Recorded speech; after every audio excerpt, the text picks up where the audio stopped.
एहतराम उपस्थित मुसल्लियान इकराम, महान रब्बुल आलमीनेर दरबारे अगणित शुक्रिया। अल्लाह रब्बुल आलमीन आमादेरके जाचाई बाछाई करे पसंद करे बड़ो एकटा इबादत कुरबानिर आमल शेष करे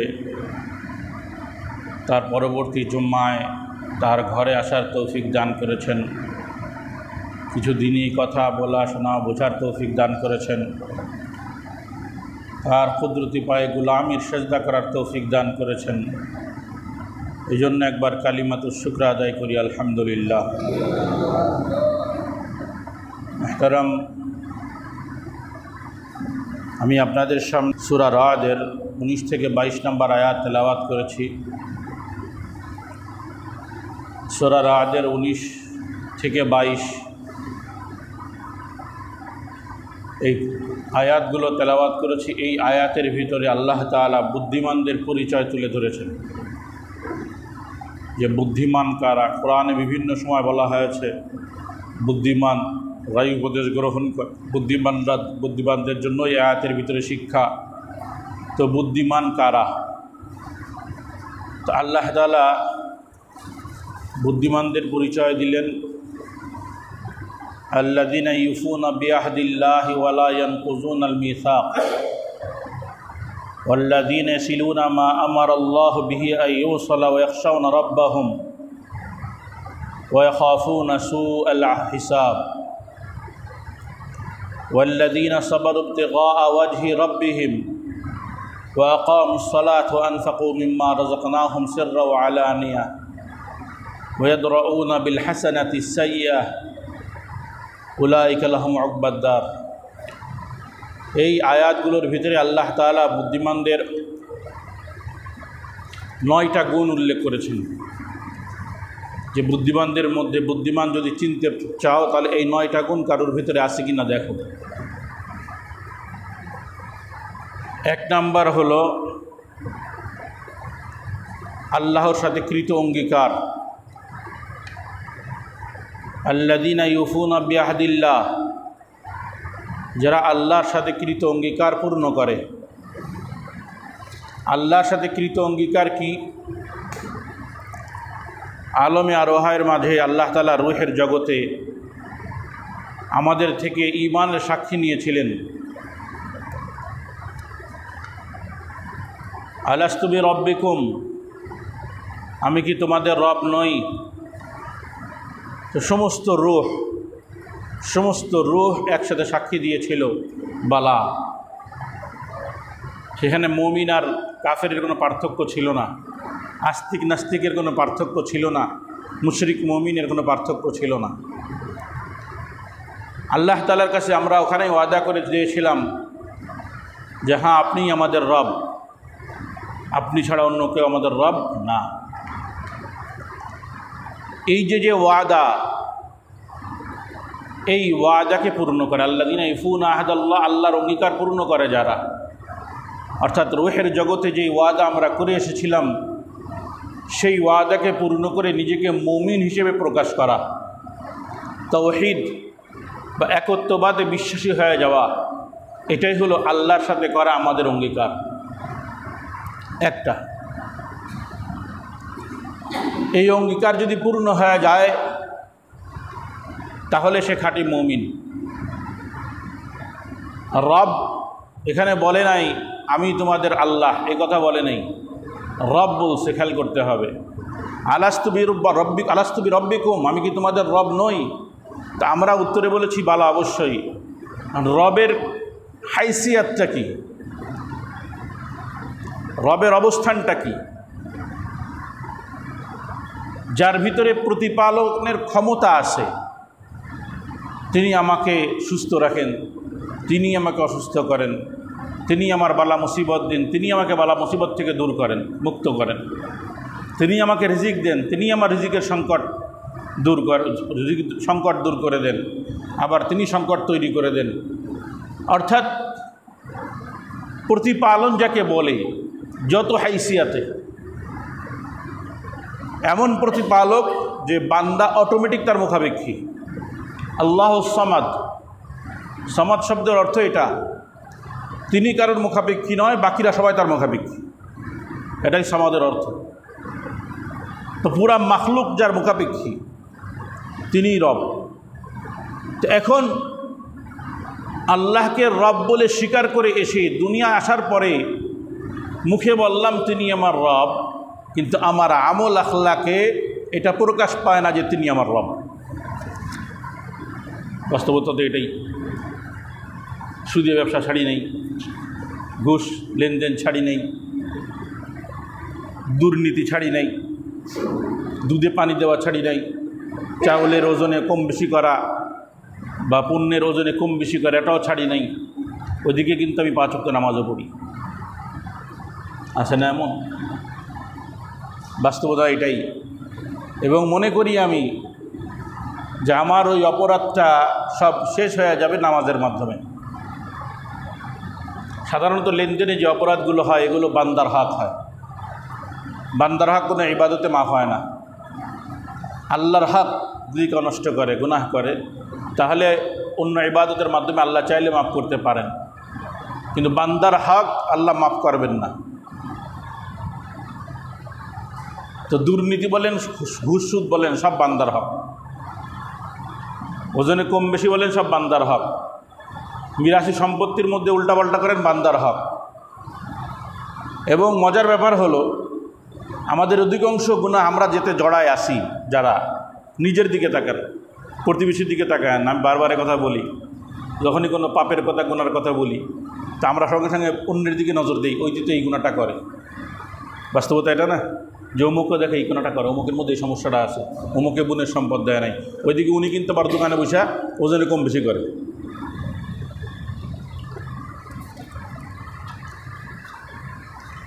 আলহামদুলিল্লাহ। তো আমার ভিতরের গুণাটা আগে দেখেন, যে যতগুলো গুনার ভিতরে আমি জড়ায় আছি, নিজের দিকে তাকান, দেখেন অধিকাংশই বান্দার হক, অধিকাংশই বান্দার হক। তো এই জন্য রবকে রব হিসেবে মানার সবথেকে বড় দিক হলো যে রব যেভাবে বলে সেভাবে চলা, আর রব যেখান থেকে যেভাবে চলতে নিষেধ করে সেখান থেকে নিজেকে বাঁচায় চলা। এটাই রবকে রব হিসেবে মানা। তো সাক্ষী দিয়ে আসলাম, হ্যাঁ আপনি আমাদের রব। আর দুনিয়ায় যখন আসছি মুখে মুখে হ্যাঁ হ্যাঁ রব্বি আল্লাহ, রব্বি আল্লাহ, রব্বি আল্লাহ, আল্লাহ আল্লাহ আল্লাহ, জবানে বড় আল্লাহ, হাতের মধ্যে আল্লাহ নাই, মাপের মধ্যে আল্লাহ নাই, অফিসের চেয়ারে বসে আল্লাহ নাই, ব্যবসার প্রতিষ্ঠানে বসে আর আল্লাহ নাই, জবানে বড় আল্লাহ চলতেছে। তো আল্লাহ তাআলা বললেন বুদ্ধিমান কারা? কাল্লাযীনা ইউফুনা বিআহদিল্লাহি ওয়া লা ইয়ানকুদুনাল মিসাক, যারা আল্লাহর সাথে কৃত ওয়াদা পূর্ণ করে আর বান্দার সাথে কৃত ওয়াদাও পূর্ণ করে। 2 নম্বর গুণ, আল্লাহর সাথে ওয়াদা করে আসছে, আল্লাহ তুমি রব, দুনিয়াতে যায় তোমাকে রব হিসেবে মানব, এটাও ভঙ্গ করে না। ওয়ালা ইয়ানকুদুনাল মিসাক, বান্দার সাথেও যখন অঙ্গীকার করে, তো বান্দার সাথে অঙ্গীকার করলে ওটাও ভঙ্গ করে না। অঙ্গীকার করছে ইনশাআল্লাহ কালকের ভিতরে আপনার কাজ কমপ্লিট, আপনার সব কাজ কমপ্লিট করে দিবে। কালকে যায় দেখে যে ওই লোক বুঝতে আরও 2 দিন লাগবে, আমি হচ্ছে না, এই না সেই না, অথচ দেখা যায় আসলে তার কাজটা একদিনেই কমপ্লিট হওয়ার কথা ছিল, সম্ভব ছিল, কিন্তু অঙ্গীকার যখন করছে তখনই নিয়ত ছিল, ওটা তো মুখের কথা, ওটা তো কি মুখের কথা। এটা মুমিনের আলামত না।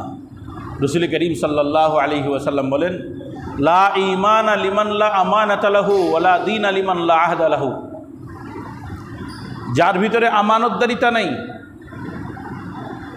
তার ঈমান নেই, যার ভিতরে অঙ্গীকার পূর্ণ করার ক্ষমতা নাই, ভঙ্গ করে অঙ্গীকার, তার ভিতরে দিনদারি নাই। এটাই তো মাকসাদ, ঈমান আসার পরে দিন পরিপূর্ণ নিজের ভিতরে রাখা। তো অঙ্গীকার করতেছে, আল্লাহ বলছেন হ্যাঁ ইন্নামা ইয়াতাযাক্কারু উলুল আলবাব। উলুল আলবাব কারা? কাল্লাযীনা ইউফুনা বিআহদিল্লাহ ওয়া লা ইয়ানকুযুনাল মিসাক।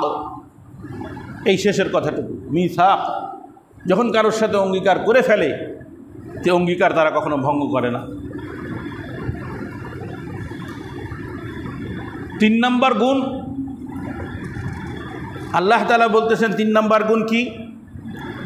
ওয়াল্লাযীনা ইয়াসিলুনা মা আমারাল্লাহু বিহি আন ইউসালা।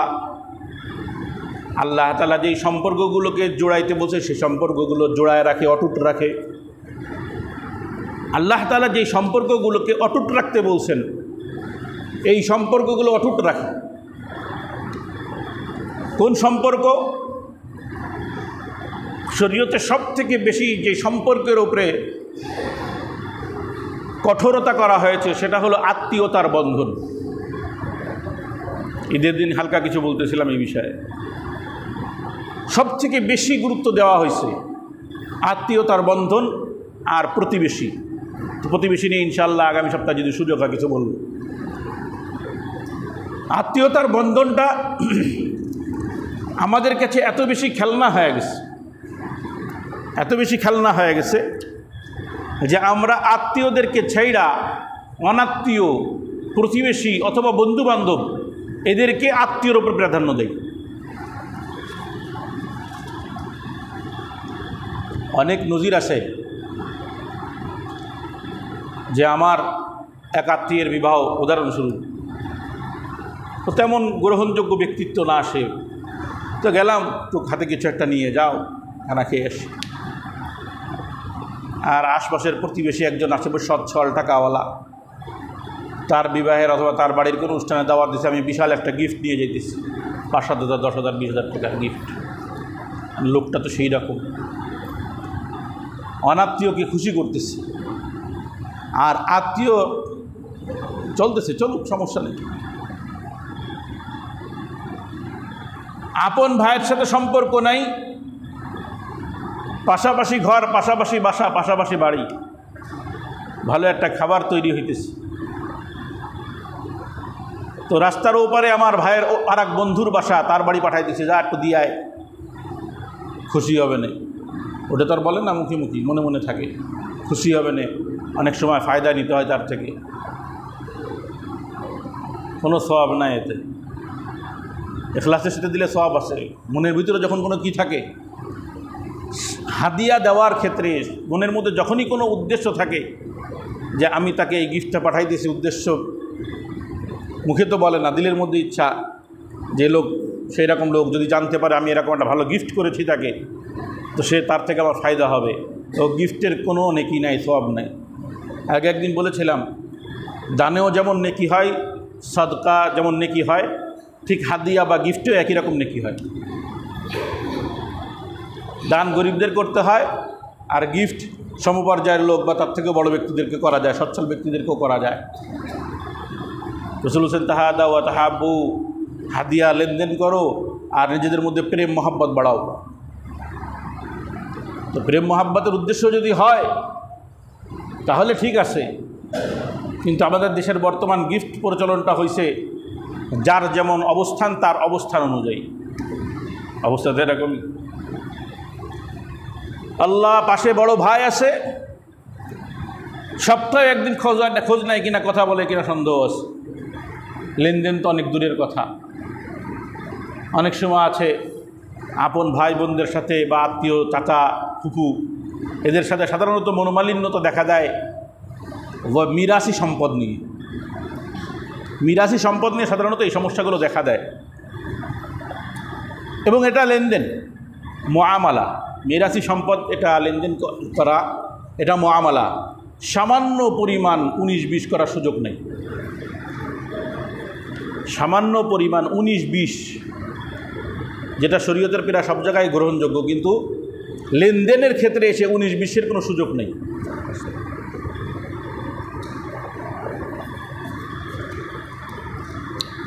অধিকাংশ রক্তের সম্পর্কের আত্মীয়দের দূরত্ব তৈরি হয়েছে শুধু এই কারণে। শুধু যে ভাইদের দোষ তা বলবো না, শুধু যে বোনদের দোষ তাও বলবো না, দুই পক্ষেরই কোনো না কোনো বাড়াবাড়ি থাকে। দেখেন, মিরাসি সম্পদের ক্ষেত্রে যে দূরত্বটা তৈরি হয়, উভয় ক্ষেত্রে কিছু না কিছু বাড়াবাড়ি থাকে। খুব কম আছে যে এক পক্ষের বাড়াবাড়ি আর এক পক্ষ একদম নিষ্পাপ। উদাহরণস্বরূপ একটা উদাহরণ দিই, যেমন ভিটে বাড়ি, বাংলাদেশের জমির আইনেও ভিটে বাড়ির একটা নিয়ম আছে যে ভিটে বাড়িতে যেই ঘর বাড়িগুলো থাকে বিল্ডিং, এটা কিন্তু ভাইদের হক, মানে পুরুষদের হক। কারণ বোনরা যেহেতু সাংসারিকভাবে অন্য জায়গায় চলে যায়, তো তারা পার্শ্বের থেকে নেবে যেখানে এখনও মূল বিল্ডিং না। এটা তো বাংলাদেশেরও কানুন। আমি এটা জানতাম না, কয়েকদিন আগে একজ্ঞান জামে দেখছি যে নিয়ম আছে যে বোনরা যদি বিবাহিত হয়, সংসারী হয়, তাহলে মূল বিল্ডিং ছেড়ে, মানে ওখানে যে বাপ যে বিল্ডিংটা রেখে গেছে 2 ভাই মিলে 3 ভাই মিলে থাকে, 5 ভাই মিলে থাকে, এর বাহিরের থেকে বোনরা নিবে কথাবার্তা বলে। কিন্তু দেখা যায় কি হয়, বোনরা জেদ ধরে বসে রয়েছে, না বিল্ডিংয়ে তো দিতে হবে। আর এরাও চিন্তা করছে, যা বিল্ডিং তো চাইলে তো ভিটে বাড়িতেই দেবো না, বাইরে গেল, রক্তের বোন, সম্পর্ক ছিন্ন হয়ে গেল। দুনিয়ায় যত ভালো সম্পর্ক আছে, প্রত্যেকটা ভালো সম্পর্কের মধ্যে ছাড় দেওয়া আছে, ছাড়, স্যাক্রিফাইস বলে আর কি, না, ছাড় দিতে হবে। স্বামী স্ত্রীর মধ্যে বলেন, বাপ বেটাদের মধ্যে বলেন, ভাই ব্রাদারদের মধ্যে বলেন, যখন ছাড় দেওয়ার মানসিকতা তৈরি হবে উভয় পক্ষ থেকে, তখন দেখবেন সম্পর্ক অটুট থাকে। কেউ যদি জালেম হয়, কেউ যদি মাজলুম হয়, ফয়সালা তো ওখানে হবে। কিন্তু কোরআনের নির্দেশ, খবরদার, রক্তের সম্পর্ক নষ্ট করার অধিকার আমি তোমাকে দিই নাই, কারণ তোমার এই সম্পর্কটা আমি তৈরি করেছি আমার রহমান নাম থেকে। আল্লাহর রহমান নাম থেকে রক্তের সম্পর্কটা তৈরি হয়েছে। রক্তের এই সম্পর্কে আরবিতে বলা হয় রাহিম। রাহিম কি বলা হয়? রাহিম। এই রাহিম শব্দটা আসছে আর রহমান, আল্লাহর যে নাম রহমান, রহমান নাম থেকে। রহমান নামের অর্থ হলো দয়া, ভালোবাসা, প্রেম। সেইখান থেকে আমার বাবার সাথে মায়ের সাথে যে রক্তের সম্পর্ক হয়েছে, ভাই বোনের সাথে যে রক্তের সম্পর্ক হয়েছে, চাচা হুকুদের সাথে যে রক্তের সম্পর্ক হয়েছে, মামা খালাদের সাথে যে রক্তের সম্পর্কটা হয়েছে, এই সব ওই রাহিম নামের অন্তর্ভুক্ত। এবং কোরআনের ভাষা এটাকে রাহিম বলে। তা আল্লাহ বলল, আমার রহমান নামের একটা অংশ তোমার রক্তের মধ্যে দিয়ে দিলাম। তোমার এই অধিকার আমি দিই নাই যে এই রক্তের সম্পর্ক ছিন্ন করবা, এই অধিকার আমি তোমাদেরকে দিই নাই। হারাম, কবিরা গুনাহ, আলা তবকার কবিরা গুনাহ, শিরকের পরে যে সমস্ত কবিরা গুনাহ আছে, কবিরা গুনার হিসাব করবেন তো লিস্ট যেখানে দেখবেন প্রথমেই শিরিক, আল্লাহর সাথে শিরিক করা কবিরা গুনাহ, যার দ্বারা ঈমান চলে যায়। এরপরেই বাপ মারা বাধ্য হওয়া, আত্মীয়তার সম্পর্ক ছিন্ন করা, একেবারে পরেই 2 নম্বর, 3 নম্বর, 4 নম্বরই আলা তবকার একদম উঁচু মাত্রার কবিরা গুনাহ এগুলো। রাসূল করিম সাল্লাল্লাহু আলাইহি ওয়াসাল্লাম ঈমানের আলামত বানাইছেন, ঈমানের আলামত। قال رسول الله صلى الله عليه وسلم من كان يؤمن بالله واليوم الآخر فليكرم ضيفه ومن كان يؤمن بالله واليوم الآخر فليصل رحمه ومن كان يؤمن بالله واليوم الآخر فليقل خيرا أو ليصمت। যে ব্যক্তি আল্লাহর প্রতি ঈমান রাখে, যে ব্যক্তি আখিরাত দিবসের প্রতি ঈমান রাখে, আল্লাহ এবং আখিরাত দিবসের প্রতি বিশ্বাস রাখে, সে যেন মেহমানকে সম্মান করে। 1 নম্বর ঈমানের আলামত, মেহমানকে সম্মান করে। মেহমান আত্মীয়তার কথা পরের দ্বিতীয় ধাপে আসতেছে, কিন্তু আমাদের অধিকাংশ মেহমান আমাদের আত্মীয় স্বজনই হয়ে থাকে। দূরের আত্মীয় আর কাছের আত্মীয়, সব আত্মীয়। দূরের আত্মীয় আর কাছের আত্মীয়, চাচাতো ভাই, চাচাতো বোন, ফুফুতো ভাই, ফুফুতো বোন, এগুলো কিন্তু কাছের। আজকাল নানা বাড়ির সম্পর্ক হয়ে নানা বাড়ি আপন হয়ে যায়, বুঝছেন নি? আমাদের এই বাংলাদেশের বা এই অঞ্চলের প্রভাব, আমাদের নানা বাড়ির দিকে বেশি আপন হয়, আর দাদা বাড়ির চাচা ফুফু এরা দূরে সরে যায়। কিন্তু শরীয়ত বলছে না, আগে এদিকে বাবার দিকে কেন দিছে, এটার অনেক হিকমত আছে, ইনশাআল্লাহ আরেকদিন আলোচনা করবে এর উপরে। তো ঈমানের একটা পরিচয় ফালিউকরিম যায়ফা, মেহমানকে সম্মান করা সামর্থ্য অনুযায়ী। মেহমান আসছে, মেহমানকে বাড়ির বরকত বলা হয়েছে, বরকত বরকত বলা হয়েছে। সাহাবা একরাম মেহমান পাওয়ার জন্য মসজিদের সামনে বসে থাকতেন, যে যদি কোনো মুসাফির পাওয়া যায় ধরে বাড়ি নিয়ে যাবো। আবু বকর ওমর তো মাঝে মধ্যে দুইজনের মধ্যে বেঁধে যেত, দুইজনের মধ্যে বেঁধে যেত।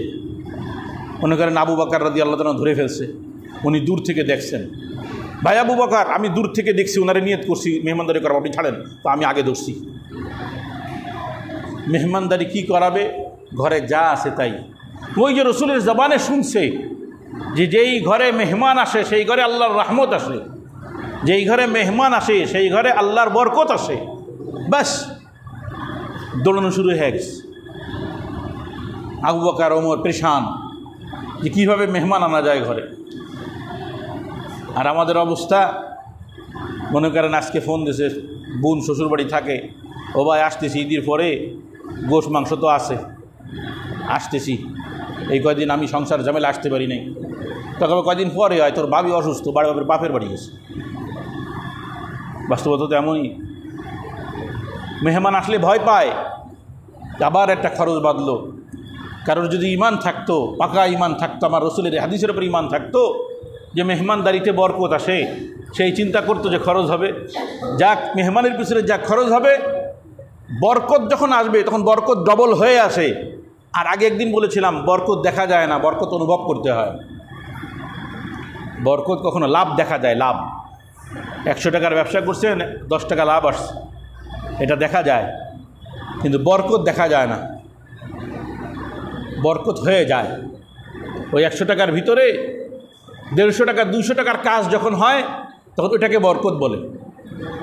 10,000 টাকা দিয়ে আপনি 20,000 টাকার কাজ করে ফেলছেন, এটাকে বরকত বলে। আর 10,000 টাকা ব্যবসায় লাগায়া 2,000 টাকা লাভ করছেন, এটাকে লাভ বলে।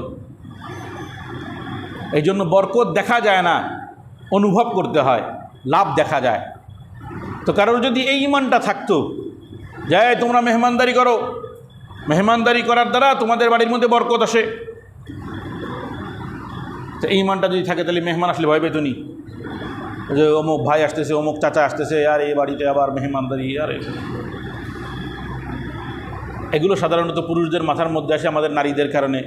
বাড়ির মহিলারা সংসারের একটা চাপ, মেহমান আসলে একটা চাপ বেড়ে যায়। এর কারণ হলো মা বোনদের মধ্যে পুরোপুরি দিনের শিক্ষা নাই। পুরোপুরি দিনের শিক্ষাটা থাকলে এই ভয়টা তাদের ভিতরে আসতো না। তো দ্বিতীয় কথা, রাসূল কারীম সাল্লাল্লাহু আলাইহি ওয়াসাল্লাম মান কানা ইউমিনু বিল্লাহি ওয়াল ইয়াউমিল আখির ফালিয়াসিল রাহিমাহ, আর যে আল্লাহর প্রতি বিশ্বাস রাখে, আখিরাত দিবসকে ভয় করে বিশ্বাস রাখে, সেই জন্য আত্মীয়তার বন্ধন অটুট রাখে। এই যে আত্মীয়তার বন্ধন অটুট রাখার একটা ইমানের আলামত, যে মুমিন হয় সে হাজারো কষ্ট করলেও আত্মীয়তার বন্ধন ছিন্ন করবে না। আবু হুরায়রা রাদিয়াল্লাহু তাআলা আনহু আসছেন রাসূলের কাছে, ইয়া রাসূলুল্লাহ, আমার কিছু কারিবি আত্মীয় আছে, ইন্নালি কারিবাতুন, আমার কিছু নিকট আত্মীয় আছে, আমি তাদের সাথে সম্পর্ক জুড়ি, তারা আমার থেকে সম্পর্ক ছিন্ন করে। আমি তাদেরকে ভালো কথা বলি, তারা আমাকে গালি দেয়, তারা আমাকে কষ্ট দেয়, আমি সবর করি। তো রাসূল কারীম সাল্লাল্লাহু আলাইহি ওয়াসাল্লাম বলেছেন, যদি এমনই হয়ে থাকে, এটাই যদি তোমার বক্তব্য সত্য হয়ে থাকে, তাহলে তো তাদের মুখে তুমি গরম ছাই দিয়ে দিলে, তাদের জবানে তুমি গরম ছাই দিয়ে দিলে। অর্থাৎ তারা যে কবিরা গুনার মধ্যে লিপ্ত তোমার সাথে সম্পর্ক ছিন্ন করার কারণে, আর তুমি যে তাদের সাথে সম্পর্ক রাখতে চাচ্ছ, এজন্য আল্লাহ তাআলা সর্বদাই তোমার জন্য একজন সাহায্যকারী ফেরেশতা তোমার জন্য নিয়োগ দিবেন। তারা ছিন্ন করতে চায়, তুমি জুড়াইতে চাও। মুফতি শফি সাহেব রহমতুল্লাহ আলাইহি আল্লামা তকি উসমানী সাহেবকে একটা নসিহত করেছিলেন। উনি ওনার কিতাবে লিখছেন যে একজন ব্যক্তির সাথে ওনার কোনো কারণে মনোমালিন্য হয়েছে, তো ওনার রাগ হয়েছে খুব, উনি ছাত্র মানুষ, রাগ হয়েছে, তো একটা চিঠি লিখছেন ওই ব্যক্তির নামে যে আপনি এমন, আপনি তেমন, আপনার কারণে আমি কষ্ট পাইছি, তো আপনার সাথে সম্পর্ক রাখতে চাই না, চিঠি লিখছে। আর ওনার একটা অভ্যাস ছিল ছাত্র জীবনে, উনি চিঠি লিখুক অথবা কোনো প্রবন্ধ লিখুক আব্বাকে দেখাইতেন, মুফতি শফি সাহেব রহমতুল্লাহ আলাইকে দেখাইতেন, যেহেতু বাবাও বড় আলেম। তো উনি যায়া বাবার সামনে চিঠি পেশ করছেন, উনি চিঠিটা পড়ছেন, পড়ে রেখে দিয়েছেন। বলছে তোমার সাথে এই বিষয়ে আমি 2 দিন পরে কথা বলবো। দেরি কেন করলেন? কারণ এখন ছেলের ভিতরে খুব রাগ, ওই যে রাগ করে চিঠি লিখতেছে না, যে তার সাথে সম্পর্ক রাখবে না। তো এই জন্য উনি বললেন, হিকমত অবলম্বন করলেন যে 2 দিন পরে তোমার সাথে কথা বলবো, যাও আমি চিঠিটা সংশোধন করে দেব। 2 দিন পরে ডাকছেন, ডেকে বললেন এবার বলো যে এই লোকের সাথে কেন সম্পর্ক নষ্ট করতে চাও? কারণ কি মেজাজ স্বাভাবিক হয়ে গেছে না? দেখেন বর্তমান জামানা আর আগের জামানার পার্থক্য। বর্তমান জামানার সম্পর্ক বেশি নষ্ট হয়, কারণ যোগাযোগ ব্যবস্থা বেশি, বুঝলেন নাই? কেমন উদাহরণ দেই, মনে করেন মহিলা মানুষ একটু গীবত বেশি করে না? পুরুষদের তুলনায় মহিলারা গীবত বেশি করে, পুরুষরাও করে, এটা কবিরা গুনাহ। তো কোনো মহিলা আর একজন মহিলার কাছে অন্য কোনো মহিলার গীবত করছে, জামানা তো মোবাইলের, সঙ্গে সঙ্গে ফোন দেয়, ভাবি তোমার নামে না অমুকে এই কইছে। এবার ভাবির তো মিজাজ গরম হয়ে গেছে, ফোন দিয়ে আবার আর একজনে ছাড়ে, আমার নামে অমুকে এই কইছে, এবার সে আবার তারে ছাড়ে। এদের সম্পর্ক খুব দ্রুত নষ্ট হয়ে গেল না? খেয়াল করেন, কারণ সবারই তো মিজাজ গরম, শোনার সাথে সাথে মোবাইলে শুনে তার মিজাজ গরম হয়েছে, সে আবার হয়তো তার স্বামীরে কইছে, স্বামীরও মিজাজ গরম হয়েছে, ফলে দেখা যায় পরিবারের মধ্যে একটা দ্বন্দ্ব তৈরি হয়েছে। জামানা যদি আগের জামানা হইতো, মোবাইল তো ছিল না, গীবত করার পরে যার গীবত করা হয়েছে তার কাছে সংবাদ পৌঁছাইতে মাস পার হয়ে যেত, যে জানিস একদিন না তোর ব্যাপারে এই কথা কইছিল। এইবার সে এর জবাব দিতে আসতে অনেক দেরি হয়ে যায়, অটোমেটিক মেজাজ ঠান্ডা হয়ে যায়, বিভিন্ন পরিবেশে স্বাভাবিক হয়ে যায়। আবার এখানে দেখেন আল্লামা তকি উসমানী সাহেবের ভিতরে খুব রাগ হয়েছে। রাগ হইলে ওনার আব্বা বললেন যাও, আর 2 দিন পরে তোমার সাথে এই বিষয়ে কথা বলবো, আমার এখন পড়ালেখা আছে। 2 দিন পরে ডাকছেন, আসো বলো দেখি এখানে কী সমস্যা হয়েছে। তো বলছে সে আমার কাছে এরকম একটা প্রশ্ন করছে, এই সেই একটা বিস্তারিত ঘটনা আছে, ওটা আমাদের মাকসাদ না। তিনি বললেন যে হ্যাঁ তুমি চাইলে সম্পর্ক নষ্ট করতে পারো, সম্পর্ক নষ্ট করা খুবই সহজ, কিন্তু একটা সম্পর্ক গড়ে তোলা বড় কঠিন। সম্পর্কটা বড় একটা বিল্ডিং বাড়ির ন্যায়, যা তুলতে অনেক সময় লাগে, অনেক কসরত করা লাগে, অনেক মেহনত করা লাগে, কিন্তু এই বিল্ডিংটা ভাঙতে বেশি সময় লাগে না। আর বর্তমান জমানায় তো এখন মেশিং হয়ে গেছে, তলে একটা সাপ যে গুল্লি দিলি বিল্ডিং ধরে পড়ে যায়, তাই না? বাংলাদেশে আইসি কিনা আল্লাহ জানে, খুঁজাখুঁজি করে ভেঙে ফেলে। তো ভাঙ্গা বড় সহজ, তো গড়া বড় কঠিন। শুনে রাখো, কোনো সম্পর্ক নিজের থেকে কখনো ভাঙবে না। কেউ যদি তোমার থেকে দূরে সরে যেতে চায় তো তাকে শান্তি দাও, তবে তার সাথে তুমি সম্পর্ক নষ্ট করো না। আর নিজের থেকে সম্পর্ক কখনো নষ্ট করো না, কারণ সম্পর্ক গড়া বড় কঠিন। যদি কোনো সমস্যা মনে হয় কিছুদিন দূরত্ব থাকো, কিন্তু সম্পর্ক নষ্ট করো না। এই জন্য সম্পর্কের বড় মূল্য স্বয়ং কোরআনও দিছে। সেই জন্য ঈমানের একটা পরিচয় হলো যে ফালিয়াসিল রাহিমা, মুমিন আত্মীয়তার সম্পর্ক, রক্তের সম্পর্কে অটুট রাখে। 2 নম্বর আলামত ঈমানের ফালিয়াকুল খায়রা আও লিয়াসমুত, কথা যদি বলতে হয় ভালো কথা বলো, নইলে চুপ থাকো। যত ঝগড়া মারামারি দেখবেন এই দিয়েই তো হয় নাকি, কেউ একটা কিছু বলে হইছে, ব্যাস সর্বনাশ হয়ে গেছে। কারণ কথা একবার এক জিনিস ফেরত দেওয়া যায় না। এ তো সংসদ ভবন না, আবার কথা উড্ড করে নিলাম।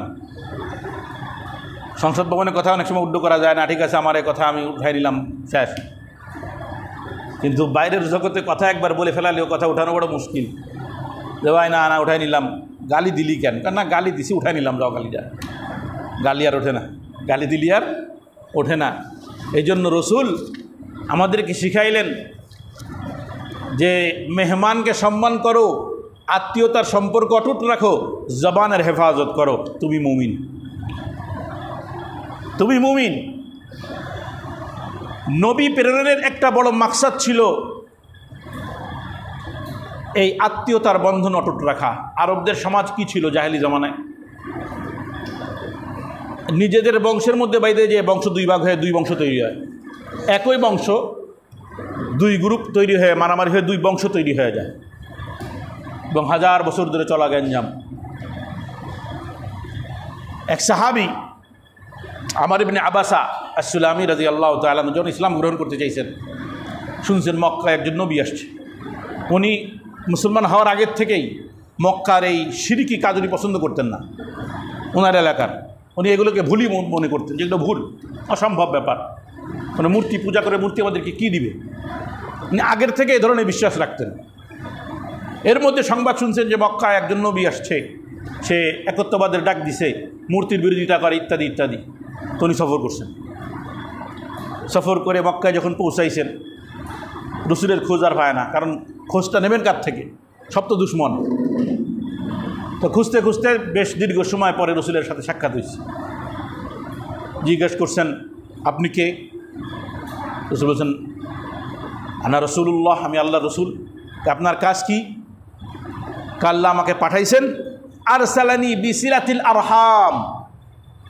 কাজ কাজ দেখাইতেছেন যে আপনার কাজটা কি? তো রসুল জবাব দিচ্ছেন, আমার কাজ আরসালানি বিসিলাতিল আরহাম, আল্লাহ আমাকে প্রেরণ করেছে আত্মীয়তার বন্ধন অটুট রাখার জন্য। 2 নম্বর ওয়া কাসরিল আওসান, মূর্তি ভেঙে দেওয়ার জন্য। ওয়া ইউহাদাল্লাহ, এবং আল্লাহর একত্ববাদের প্রকাশ ঘটানোর জন্য। ওয়ালা ইউশরাকু বিহি শাইউন, কোনো জিনিস তার শরীক নাই। এখানে খুব জামে মানে একটা কথা বলা হয়েছে, যার অর্থ অনেক, শব্দগুলো খুব অল্প। আত্মীয়তার বন্ধন অটুট, মূর্তিগুলো ভেঙে দাও, আল্লাহর শিরিক মুক্ত সমাজ গড়ে তোলো। আল্লাহ শিরিক এরকম সমাজ মুক্ত হতে হবে। অল্প কথায় অনেক কথা বলে দিলেন। উনি বললেন, তাহলে আমাকে ইসলাম গ্রহণ করান। তো উনি বললেন, তোমার এলাকার অবস্থা সম্পর্কে আমি যতটুকু জানি, এখন যদি তুমি ইসলাম গ্রহণ করো তাহলে এলাকায় কাজ করতে পারবা না, একটু অপেক্ষা করো, কিছুদিন পরে হিজরতের ফাইসালা হবে, তখন তুমি ইসলাম গ্রহণ করবা। তা আমর ইবনে আবাসা উনি রওনা করে চলে গেছেন, এবং হিজরত যখন পাশ হইল আল্লাহর পক্ষ থেকে, হিজরতের পরে যায় ফাইসালা হলো যে উনি ইসলাম গ্রহণ করছেন। তো এখানে রসুলের আসার মাকসাদ এটা। আরও এক হাদিসের ভিতরে আসছে, মুসলিম শরীফের হাদিস। রসুল করিম সাল্লাল্লাহু আলাইহি ওয়াসাল্লাম বলেন, মান আহাব্বা ইউফসাদাল্লাহু ফি রিজকিহি, তোমাদের কেউ যদি চায় তার রিজিকের ভিতরে, ইনকামের ভিতরে বরকত আসুক, সচ্ছলতা আসুক, ওয়া ইউনসাউ লাহু ফি আসরিহি, এবং হায়াতের মধ্যে বরকত আসুক, হায়াত জীবন, ফাল ইয়াসিল রাহিমা, সেজন্য আত্মীয়তার বন্ধন অটুট রাখে। এর আত্মীয়তার বন্ধনের সাথে রিজিকের কি সম্পর্ক? আত্মীয়তার বন্ধনের সাথে হায়াতের কি সম্পর্ক? দুনিয়াবি উদাহরণ নেন। পুরা দুনিয়া আপনার বিরোধী। আপনি একটা কাজ করতে যাচ্ছেন বা এমন কিছু পদক্ষেপ গ্রহণ করতে যাচ্ছেন, পুরা দুনিয়া আপনার বিরোধী, আপনার সাথে কেউ নাই, কিন্তু আপনার পরিবার, আপনার বংশ আপনার সাথে আছে, আপনি অনেক সুপার পাওয়ারে থাকবেন। খবর নেন, পুরা বংশ একদিকে আর সব একদিকে, তো আপনি আসলে একটা ক্ষমতার উপরে থাকবেন। এটা বংশীয় বরকত, এটা বংশীয় বরকত। হাজারো বালা মুসিবত, কিন্তু আত্মীয়তার সম্পর্ক অটুট আছে, আপনার এই বালা মুসিবত খুব দ্রুত দূর হয়ে যাবে। কারণ আপনার ভাই আপনার সঙ্গ দেয়, আপনার বোন আপনার সঙ্গ দেয়, ভাই ভাতিজা সঙ্গ দেয়, বাবা মা সঙ্গ দেয়, আত্মীয় স্বজন সবাই আপনার পাশে আছে। হাজারো বিপদ খুবই নগণ্য মনে হবে। কিন্তু খুব অর্থ সম্পদশালী দুনিয়ার কেউ আপনার পাশে নাই, আত্মীয় স্বজন, বাবা মা, ভাই বোন, কারোর সাথে সম্পর্ক নাই, দেখবেন দুনিয়াটা সংকীর্ণ হয়ে গেছে। এটাই রসুল বললেন, তোমাদের মধ্যে যদি কেউ রিজিকে বরকত চায়, সেজন্য আত্মীয়তার বন্ধন অটুট রাখে। আল্লাহ তাআলা আমাদেরকে তৌফিক দান করুক। 101টা বেজে গেছে, কথা আর বাড়াবো না। হ্যাঁ, আমরা যারা সুন্নাত পড়ি না আগামী সপ্তাহে ইনশাল্লাহ আবার চলবে এবং প্রতিবেশীর বিষয়টা নয় ইনশাল্লাহ এখানে আলোচনা করবো আল্লাহ তৌফিক দিলে। আখিরু দাওয়ানা আলহামদুলিল্লাহি রাব্বিল আলামিন।